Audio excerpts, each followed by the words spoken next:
If you are at the bleeding edge of classic gaming, then you've heard of MiSTer, the open-source FPGA-based emulation platform based on the fundamental goal of hardware accuracy. MiSTer already has tons of cores spanning 8 to 32-bit consoles, home computers, arcade games, and more. In this series, I'll feature one FPGA core every day for the next 21 days to ring in the new year.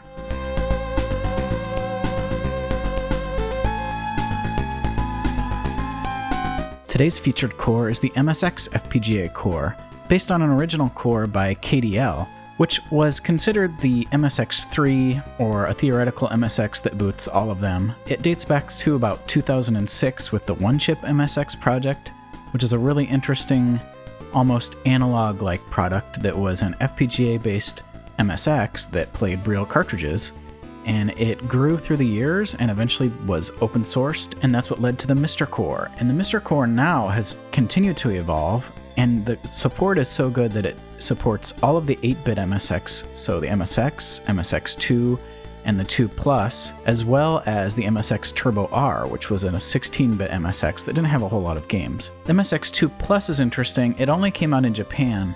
It was basically a fully upgraded 2, and they even sold upgrade kits for it in Brazil. And some of them were just factory upgraded MSX2s internally. And the MSX2 Plus is important because we have enhanced versions of a lot of MSX games. These are hacks done by a really skilled coder who added new hardware features, better scrolling, better turbo, and integrating these MSX2 features into MSX1 games. And some MSX2 games actually weren't taking full advantage of the hardware, so these enhanced versions push it just a little bit further. And MSX is one of those consoles that I never have seen in person, and I don't know if I ever will, maybe at a convention or something if I keep my eye out. Basically, everything I knew about it came from a GameSack video a few years ago. But I do know that it has some games that I really wanted to check out, and so it was one of the first cores I fired up on the MiSTer, and lucky for me, it just seems to work. I mean, there's a lot of games that still don't work, so this is a core that's really going to improve with time. But even already, I've set it up to boot to a menu with every game from every MSX, because as I've talked about before, with an FPGA-based system, we can run it exactly as the original hardware, but we can also integrate some new hardware that breaks the limitations that were there in the original systems. For example, the MSX hard drives were a limited size. We don't have that any longer, so you can have a 2 gigabyte virtual hard drive, or 2 of them. And with just one 2 gigabyte hard drive, you can fit every single game from MSX all the way through the TurboR, every single release with plenty of space to spare. You could load up to a graphical menu, so there's no need to use the command line or a keyboard. You can control this menu with your controller, so it really consolizes the MSX.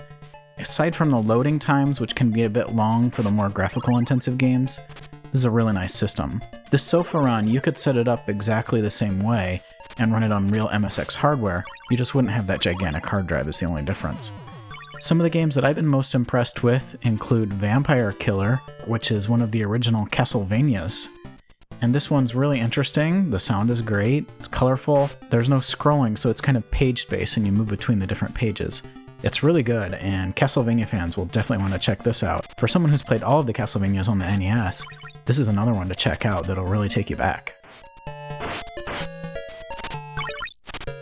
Space Mambow is a really great Konami shooter, and the MSX is really a Konami lover's dream. There's so many great classic Konami games.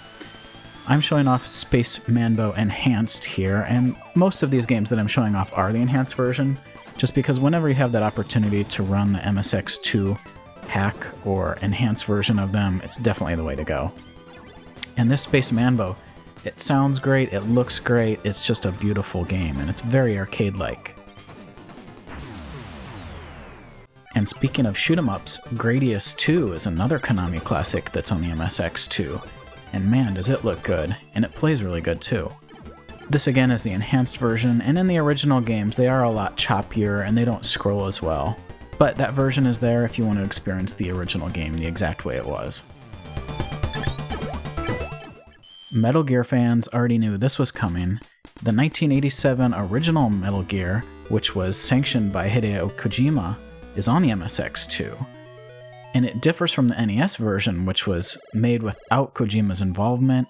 It was seriously altered, and many people consider it flawed. This Metal Gear on the MSX2 is the original Metal Gear, the one that started them all, so you have to check this out. Plays really nicely, actually, for the original.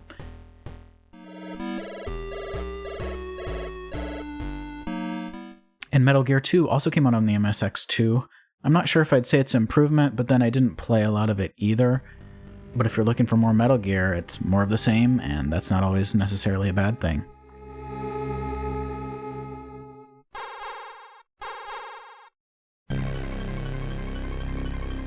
And the final MSX2 game, which will come as no surprise to anyone, is Snatcher. And I'm playing Project Melancholia's release here, which seems to play fine. It takes a little while to load, but once it's done, everything seems to be just working great. I didn't get to disc 2 yet though, so that may be a limitation. Not really sure. But it's a new Snatcher, the music's great, has its own art style. It's definitely one to check out. And like I said, this is the Project Melancholia version of it, and then I combine the discs into one big image, which you do just with a raw combine in the command prompt.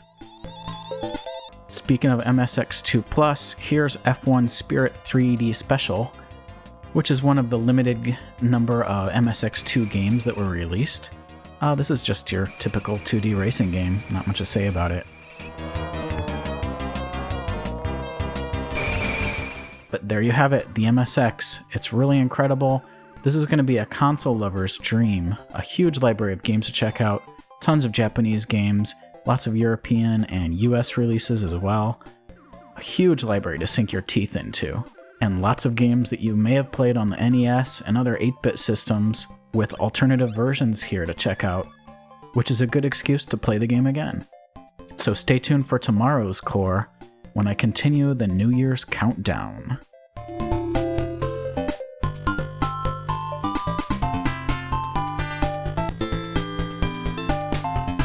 This video represents a snapshot of the Core as it exists today, but by the time you're watching this in the future, it may have been improved or expanded with new features. Hit the subscribe button to be kept up to date with all the latest MiSTer happenings, and ring the bell to be notified when I go live for a stream. If you like the channel, consider supporting it. Patreon support at any level gets you an instant invite to the SmokeMonster Elite Discord and early access to my videos. Thank you so much for your support, I really appreciate it.